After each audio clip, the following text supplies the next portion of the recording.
Hi అందరికీ, welcome back to Guruvara talks 15 blogs. Today recipe మన ఆరోగ్యానికి ఎంతో మేలు చేసే బ్రోకలీ టమాటో కర్రీ. బ్రోకలీ మన ఆరోగ్యానికి చాలా అంటే చాలా మంచిది. కర్రీ ప్రాసెస్ చూపిస్తాను పదండి. అందుకోసం 400 గ్రాములు బ్రోకలీ తీసుకున్నాను. ఇలా ఫ్రెష్గా ఉన్న బ్రోకలీ తీసుకుని ముక్కలు కట్ చేసుకుని పక్కన పెట్టుకోవాలి.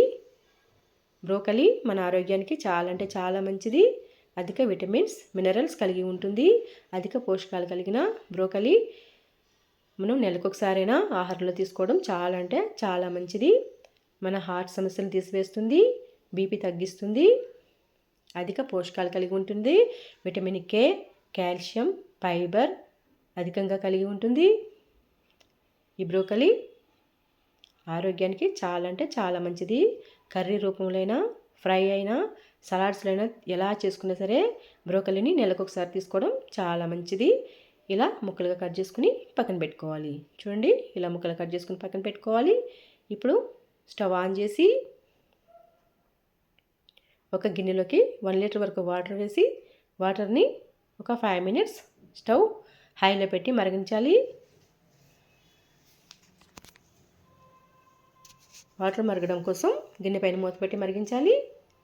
చూడండి, ఇలా మరిగిన తర్వాత వాటరు ఇప్పుడు కట్ చేసుకున్న బ్రోకలీ వేసి స్టవ్ సిమ్లో పెట్టేసుకోవాలి. ఇప్పుడు ఒకసారి బాగా మిక్స్ చేసి అందులోకి 1/2 స్పూన్ సాల్ట్ వేసి ఒకసారి బాగా మిక్స్ చేసి స్టవ్ ఆఫ్ చేసేసి వాటర్ని చల్లారనివ్వాలి.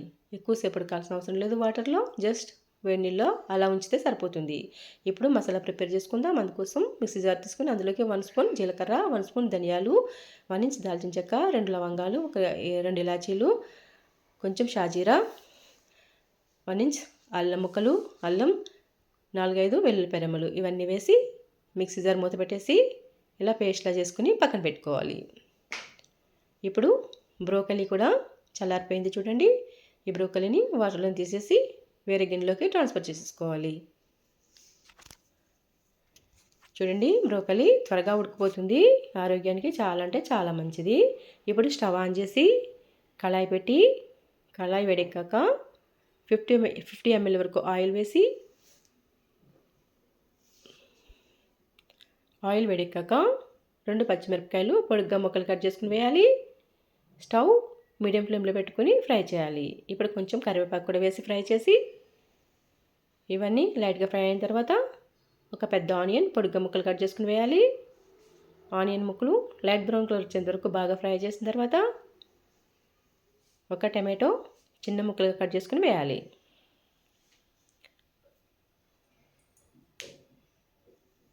టమాటో ముక్కలు కూడా బాగా ఫ్రై అయిన తర్వాత ఇందాక మసాలా పేస్ట్ పెట్టుకున్నాం కదా, మసాలా పేస్ట్ని వేసేసి ఫ్రై చేయాలి.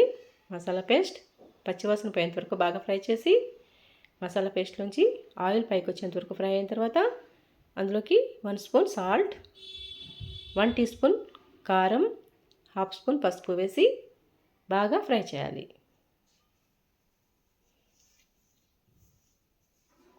ఇలా బాగా ఫ్రై అయిన తర్వాత ఉడకబెట్టుకున్న బ్రోకలీ వేసి బాగా ఫ్రై చేయాలి. బ్రోకలీకి మసాలాన్ని బాగా పట్టేలాగా ఇలా బాగా మిక్స్ చేసి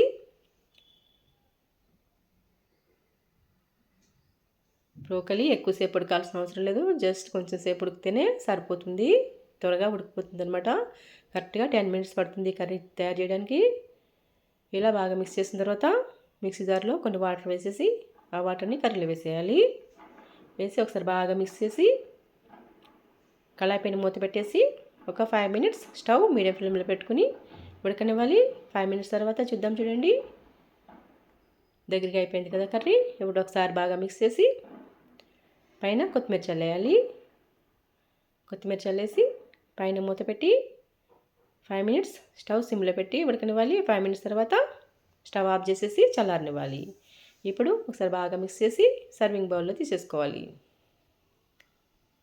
ఇలా సర్వింగ్ బౌల్లో తీసేసుకుని పైన కొత్తిమీర గార్నిష్ చేసి సర్వ్ చేసేసుకోవడమే. అంతేనండి, ఎంతో టేస్టీగా ఉండే బ్రోకలీ టమాటో కర్రీ రెడీ అయిపోయింది. మన ఆరోగ్యానికి చాలా అంటే చాలా మంచిది. వీడియోని లైక్ చేయండి, మా ఛానల్ని సబ్స్క్రైబ్ చేసుకోండి. Thanks for watching.